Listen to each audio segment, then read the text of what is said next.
This video is intended to help you understand what you can do with the UUFCO Breeze online photo directory. It's a wonderful tool, it's easy to use, and I will step through initially what you can see in it. So I'm showing you from the perspective of my wife Susie Hickman, starting from her My Profile page. I'm going to start by just showing you the kinds of things you can see. So you can see the basic contact information like you would have in a directory. Most of that information is up here in the main section.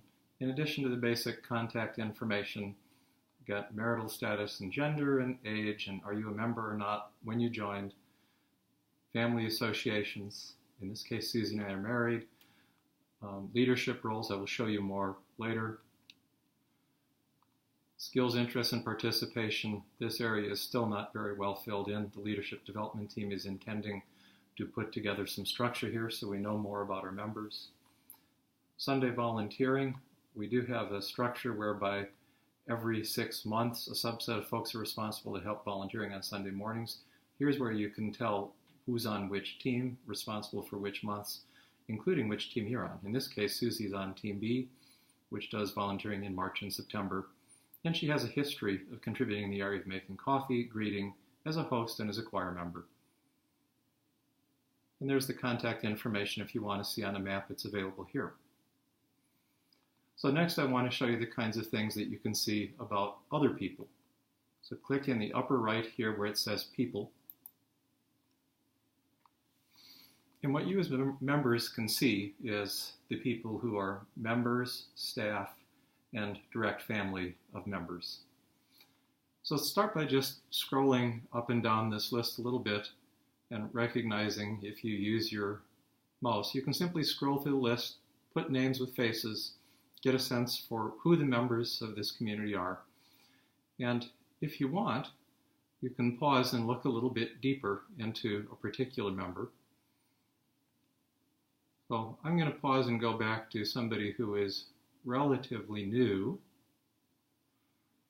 Let's find somebody. Michael Carr is relatively new. Many of you know him, but you might not know him yet. So Michael Carr is a member of this leadership development team who's going to be working on filling in the skills, interests, and participation. Michael is a volunteer on Team F, and he's contributed in the past as a host.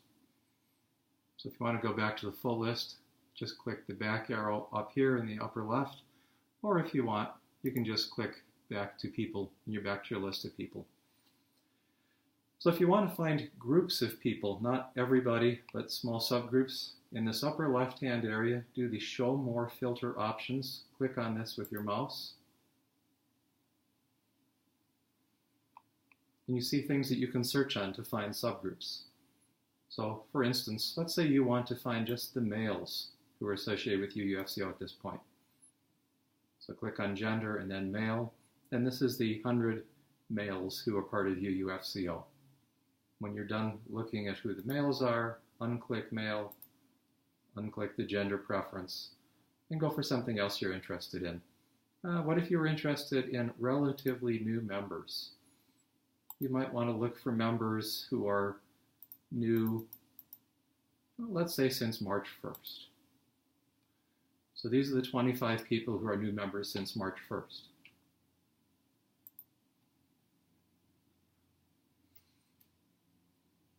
So leadership is another interesting thing that you might want to search for. So what if you wanted to know who's a member of a certain committee? Now let's pick an example here, and I want to look at the communications team. I click on communications team, and these are the 11 members currently working on communications team. If you're interested in chairs of committees, this first button is anybody who's a chair of any committee.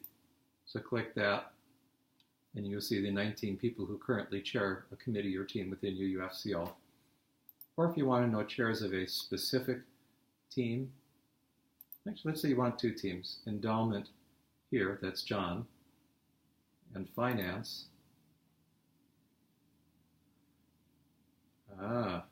Doesn't show this way. Never mind, you have to look at one at a time. That's trying to find people who are chairs of both endowment and finance, and it doesn't work that way. So Dick Barber is the chair of finance.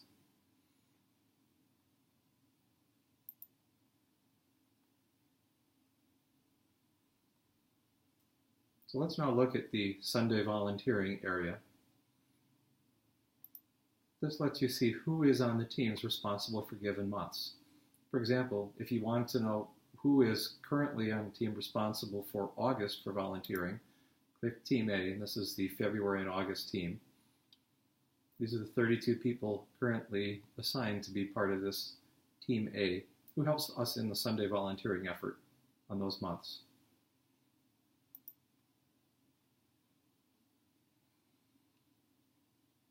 So now that you're done seeing what kinds of things you can see about people, how you can group them, I'm going to show you some other things that you can do. So for example, what if you wanted to send a message to all committee chairs? So you'd select committee chairs. What if you wanted to send them an email? So I've selected them, this group of 19 people. Now if you want to send them an email, just click Email People, type in a subject line and an email content, hit send, and voila, you've got your distribution list and a message goes to all 19 committee chairs. Similarly, if you want to text this group, hit Text People, send your text. If you want to save this group of people for some later use,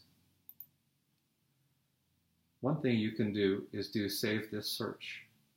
So notice I hit More Actions, and then if I click Save This Search, I can give it a name, and then this will be in the upper left as one of your saved name searches. You could call this Committee Chairs. One other thing you could do, if you would rather have this in an Excel spreadsheet to do some other things with it, or a directory, you can hit Export, and there are choices. An Excel spreadsheet or a directory. The directories can include pictures and also show the family groupings. You also can print mailing labels and name tags from this. I will do one example of a directory of this group, including a picture. Voila, you have your very own current, up-to-date listing of committee chairs as a directory.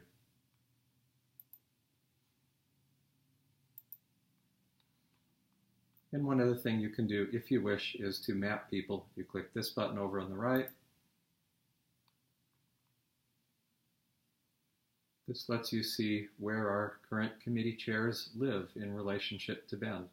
We have quite a few committee chairs who live a ways out.